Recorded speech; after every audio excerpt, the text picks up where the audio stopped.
Clash fans, Trample Damage coming at you today with, I know, it's Town Hall 14. Nobody cares about Town Hall 14 Trample Damage. Well, you know what? I do. And actually, a lot of Clashers are still Town Hall 14, so we're at Town Hall 14. I am using the Ice Titan attack, which is actually a super powerful attack that is particularly effective against ring bases, but it's a very spammy attack, and it's something that I'm going to just walk you through a couple of examples here showing you how the army works and how the attack plays out.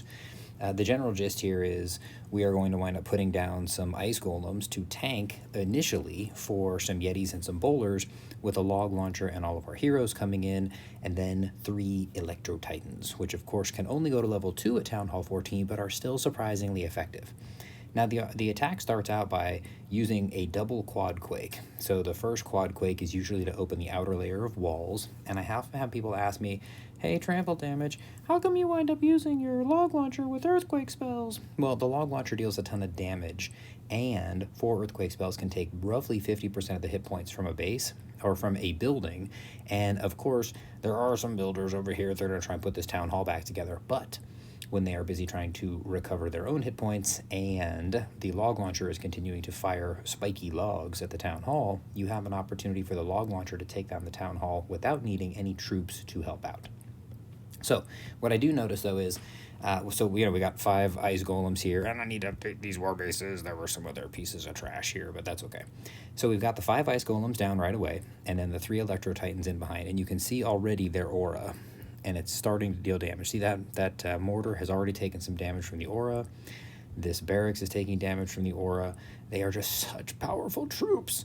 And then we put our bowlers in behind, and our yetis, and then log launcher, king, queen, warden, and look at that. It is spam. Everything's down except for 3 archers that we're going to wind up using just to pick off perimeter buildings, because what happens is for these ring bases, this army can hollow out the base very quickly, but then you're often left, which we'll see in this replay, with a bunch of detritus around the outside, and that's where sometimes the archers can help to clean up.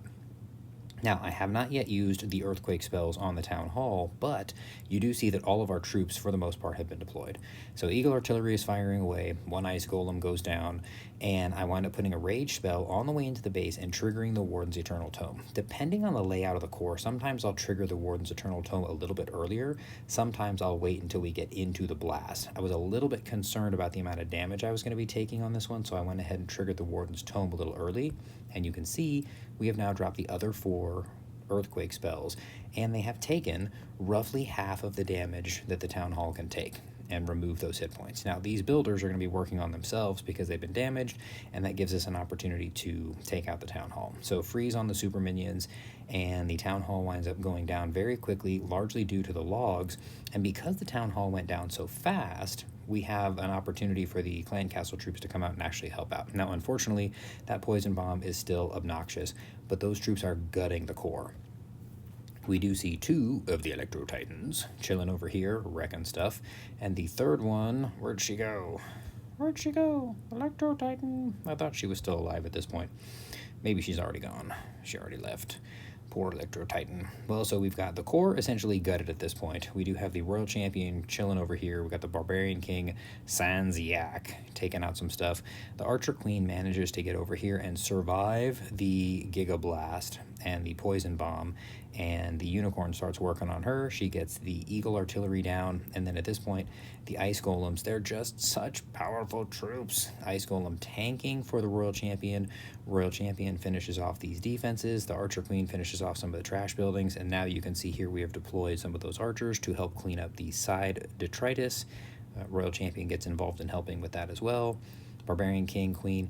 So these ring bases where you have lots of defenses on the inside, this army is incredibly powerful because those ice golems just slow everything down. The Electro Titans are dealing all that extra aura damage to these densely packed bases. And then, of course, yetis and bowlers have always been very powerful troops, able to deal damage over walls via the bowlers, and then also the yeti mites hopping over to help take out some of those defenses. I've been tinkering with this attack a lot. Of course, I know everybody's super excited about Town Hall 15, but I still love, because I have bases at every Town Hall level, I still love sharing, which we'll go ahead and share another one of these. And again, these work really, really well on ring bases. Now you can see here, we have a nice, we've got, it's an 11 tile length that earthquake spells can damage. So this wall here representing 1, the length of the wizard tower is 3 tiles, that's 4. This wall row here is 5, 6, 7, and 8 for these buildings, and 9. So an earthquake spell right in the middle of those will pop open all of those walls, and you can just see here, just from doing that, now we have access with these troops coming in here through this area. We have access to almost everything on the base except for these outer rows. That's the only thing we won't be able to reach from the core, which is not much because all we've got in there are a couple of mortars, so nothing that's really that dangerous to our troops. So we'll go ahead and quad quake there. Now, I don't actually need the earthquake spell to be opening up walls here, but I'm telling you, taking 50% of the hit points off a huge cluster of buildings that are high hit point buildings is not something that you should take lightly.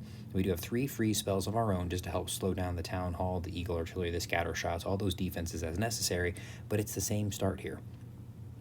5 ice golems, 3 electro titans, we got yetis, we got bowlers, we got the log launcher, we got all the heroes coming in here, and you can see here now we go ahead and drop the earthquake spell, and it has taken half the hit points off of these buildings. The scatter shot's already about to go down because it's been hit by a few logs.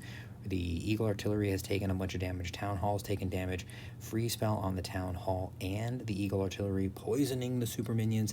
On this one here, because I didn't have quite as many troops covered by the aura to start, I went ahead and waited until right before the town hall exploded. That way my archer queen would be protected for as long as possible from the poison tower. And you can see already that core is just almost completely gutted.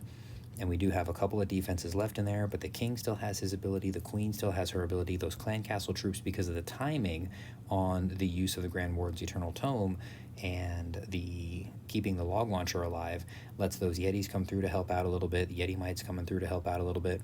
We still have bowlers and yetis, and the electro titans are down at this point, except for one, I think. Yep, one hanging out here with the king and the yak.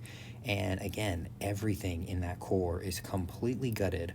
And we have some other troops running around the outside to help out. But again, there's not much to deal them damage past here, right? We've got mortar, cannon, 1 X-bow left over here. Went ahead and triggered the king's Iron Fist ability, and then they just take it from there.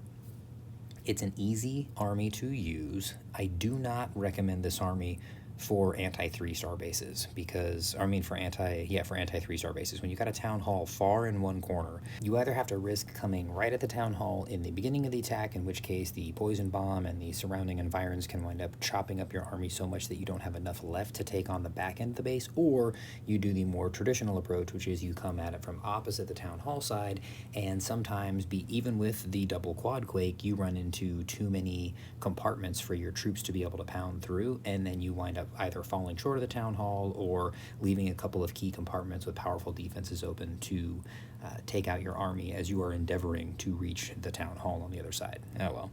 Anyway, definitely a very powerful attack to check out. I strongly recommend you guys giving it a shot in, especially in Clan War League, but against ring bases, against bases that have a more clustered, dense, compacted center, is something to definitely keep an eye out for this attack.